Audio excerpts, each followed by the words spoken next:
Everybody, Brandon Lee again, and welcome back. We are at Law 11, the Law of Trade-Offs, and the 15 Invaluable Laws of Growth by John Maxwell. On the first page here, I like these two things. First of all, the subtitle is You Have to Give Up to Grow Up. And he has a quote up here by Eric Hoffer. People will cling to an unsatisfactory way of life rather than change in order to get something better for fear of getting something worse. The law of the trade-off, you have to give up to grow up. It's really about making decisions. What are we willing to trade? Are we willing to trade something we're currently in for a potential something that is better? Just this afternoon, I had a conversation with a friend of mine who is weighing options, career choices. And the conversation went something like this. If I stay where I am, this is what I have to look forward to. If I make decision A, then it would mean this, this, and this, but I would be giving up this, this, and this. And then, of course, decision B, there's another opportunity for a career path. It would be exciting for these reasons, but the fear is it's outside my comfort zone, it's a little different, it's unique. You get the idea. The law of trade-offs is really about clarity, I think. What are we willing to trade in order to get something potentially bigger, better, different, more peaceful, whatever? On a personal note, about a year and a half ago, we made the decision to move to our organic farm and be there full time. We moved out of LA area. And, it's still not a bad trip for me to get in there, but I'm not there all the time.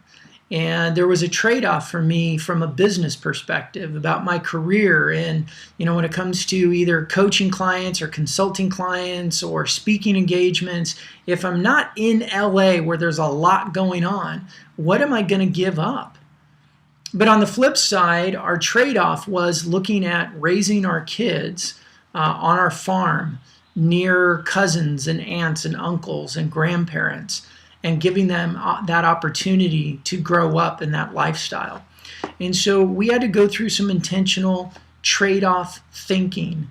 What are we willing to give up in order to get things that are more valuable to us?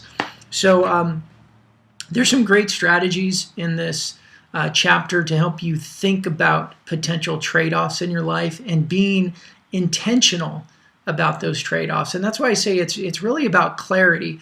It's about being intentional and not just allowing life to happen or making quick, rash decisions, but knowing with some certainty what really is important to you and what you're willing to give up in order to get other things. So your homework today would be, again, looking backwards. Look at trade-offs that you've made in the past.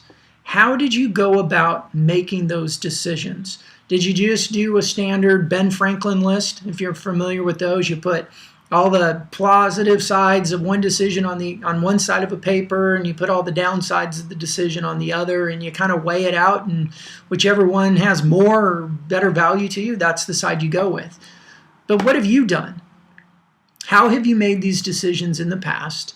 And how do you know what is truly important to you when it comes to making trade-offs decisions? So there you go. That's the law of the trade-offs. I'm Brandon Lee. We're going through the 15 Invaluable Laws of Growth from John Maxwell. As usual, I hope that served you well. I hope you have a fantastic day and that you are taking some of these things to not only apply to your life, but to really think about how you are currently showing up in these areas of your life. So make it a great day. I look forward to seeing you soon.